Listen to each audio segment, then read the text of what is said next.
नमस्कार, मी पंजाब डक हवामान अभ्यासक मुक्काम पोस्ट गोळी धामणगाव तालुका शिलो जिल्हा परभणी.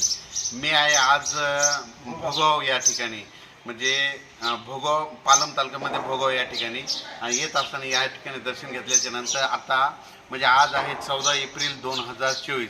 आजपासूनचा सर्व शेतकऱ्यांसाठी परत एक अंदाज देत आहे. सुरुवातीला पालम तालुक्यात आहे म्हणून आजच्या या ठिकाणी सांगू इच्छितो 14 तारखेला आज मध्यरात्रीपर्यंत पालम तालुक्यामध्ये एक पावसाची शक्यता आहे. म्हणून तुम्ही शेतकऱ्यांनी हळदी झाकण्याची तयारी ठेवायची. त्याच्यानंतर सर्व शेतकऱ्याला सांगू इच्छितो की राज्यामध्ये आता म्हणजे 14 तारखेपासून आजपासून ते 21 तारखेपर्यंत दररोज वेगवेगळ्या भागात पाऊस पडणार आहे. म्हणून हा अंदाज लक्षात घ्यायचा. एकंदरीत परिस्थिती बघितली तर राज्यात आपण विभागवार बघू.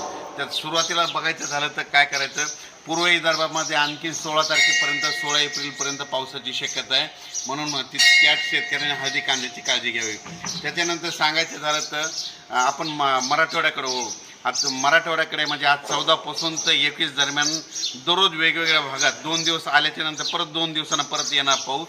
म्हणून हे अंदाज लक्षात घ्यायचा. त्याच्यानंतर म्हणजे आता 18 एप्रिल 19 एप्रिल 20 ते 21 दरम्यान आता सांगायचं झालं तर कोणत्या भागामध्ये सांगायचं झालं तर दक्षिण महाराष्ट्र, पश्चिम महाराष्ट्र, कोकणपट्टी ह्या भागामध्ये पाऊस पडणार आहे. म्हणून हे अंदाज लक्षात घ्यायचा. तिकडं पाऊस पडत असल्यामुळे आपल्या महाराष्ट्र म्हणजे मराठवाड्यात देखील पाऊस येणार आहे. म्हणून हा अंदाज लक्षात घ्यायचा. राज्यात एकंदरीत परिस्थिती बघितली तर राज्यामध्ये आता म्हणजे 14 ते 21 एप्रिलचा पाऊस हा दक्षिण महाराष्ट्र, पश्चिम महाराष्ट्र आणि कोकणपट्टीमध्ये जास्त पडणार आहे. म्हणून हे अंदाज लक्षात घ्यायचा. तिकडं पाऊस असल्यामुळे त्याच्या लगतच बाजूला म्हणजे लातूर, परभणी या भागामध्ये देखील पाऊस पडणार आहे. म्हणून हे देखील अंदाज लक्षात घ्यायचा. अचानक वातावरणात बदल झाला तर लगेच एक मेसेज दिला जाईल. धन्यवाद.